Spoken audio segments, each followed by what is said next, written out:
We've been a leader in banking for more than 100 years. You'll find us here, at home, on your phone, and everywhere you go. Renaissance Bank. Understanding you. Member FDIC. Equal housing lender.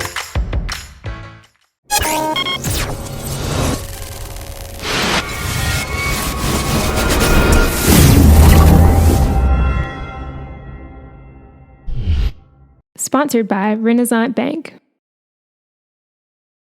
Hello and welcome to Newsbreak for Friday, March 31st. I'm your host, Chris Kiefer. Remember, you can catch Newsbreak each weekday at 7 a.m. Watch us at djournal.com, Facebook, YouTube, or the Daily Journal's mobile apps for Apple and Android devices. Let's start with your Weather Underground forecast. We're looking at clear skies today with a high of 73 and a low of 49 with a 10% chance of rain. Your 3-day outlook, Saturday looks at clear skies again, high of 75 and a low of 52 with a 10% chance of rain. For Sunday, there's a chance of a thunderstorm, high of 77, low of 63 and a 30% chance of rain. And for Monday, also thunderstorm possibility, high of 71, low of 58 with a 90% chance of rain. Let's take a look now at the top headlines for today. Mississippi House Speaker Philip Gunn will form a committee to study the possibility of enacting a state lottery. Gunn made the comments in his office on Thursday as he answered questions from reporters about the 2017 legislative session. He has been viewed as the most powerful obstacle to a lottery in Mississippi. The momentum for a lottery seems to be growing, with proponents citing the fact that Mississippians are traveling to neighboring states to purchase tickets and are taking money out of the state.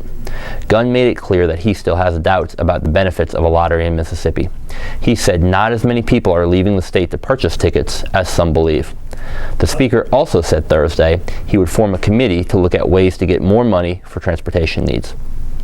Guntown Middle School students gained potential life-saving knowledge on Thursday. About 300 7th graders at the school received CPR training. Claire Harrelson, nurse and CPR instructor at the North Mississippi Medical Center Heartburn Center, taught students how to use an AED, how to do CPR, and steps to take in the event of an emergency. The training was initiated by teacher Connie Gusmus, and it was part of a healthcare unit the students have been doing in class. Although the students didn't receive enough training to become CPR certified on Thursday, Gusmus said they learned enough to potentially help in an emergency situation. Harrelson, who has been a CPR instructor for 10 years, said she often uses her vacation time to teach CPR classes for various organizations, from churches to Boy Scout troops. 7th grader Savannah Meeks said she now feels prepared to step in if she encounters an emergency in public at places like the mall or the movie theater. A volunteer response team of local citizens could become a key element of Tupelo's emergency management planning. City leaders are currently completing a management plan that includes directives should a weather emergency require use of 2 community shelters that are being constructed. Each shelter can house approximately 1,000 people and will have running water, bathrooms, and electricity. A key component of the management plan involves citizen emergency response teams. FEMA offers training and resources for these so-called CERT programs. The city hopes interested volunteers equipped with this FEMA training can provide the needed labor to staff the shelters whenever they are open for emergencies. The process to create a CERT program is only in its infancy, but Tupelo Chief Operations Officer Don Lewis encouraged interested residents to contact City Hall. Under current plans, the community safe rooms will be open to the public anytime a tornado watch is issued for Tupelo by the National Weather Service.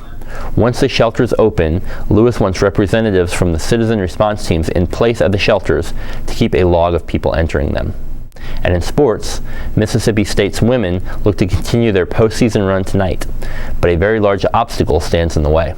The Bulldogs' Final Four opponent is UConn, the team that has won 111 consecutive games, 4 consecutive NCAA titles, and beat MSU by 60 points in last year's Sweet 16. Coach Vic Schaefer and his team haven't forgotten that game. Guard Morgan Williams said the Bulldogs have remembered the loss as a way to ward off complacency, and they're eager to see just how far they've come in a year's time. UConn is still a formidable foe, but it did lose 3 key players from last year's squad.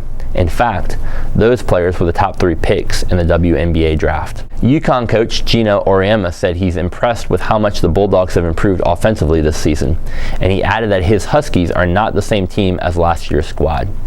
Tonight's game will tip off around 8:30 in Dallas and can be seen on ESPN2. The winner will face either South Carolina or Stanford in Sunday's championship game.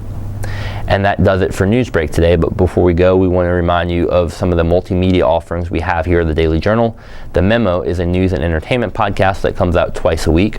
We've got a new episode today that will feature an interview with education reporter Emma Kent talking about the one-to-one computer initiative, as well as Jenna Parsons talking about the food section, Scott Morris offering a movie review, and Derek Russell breaking down the weekend entertainment scene. Also, you can check out the Daily Journal on Twitter @DJournalNow, and be sure to follow our Facebook page. Thanks so much. Have a great day.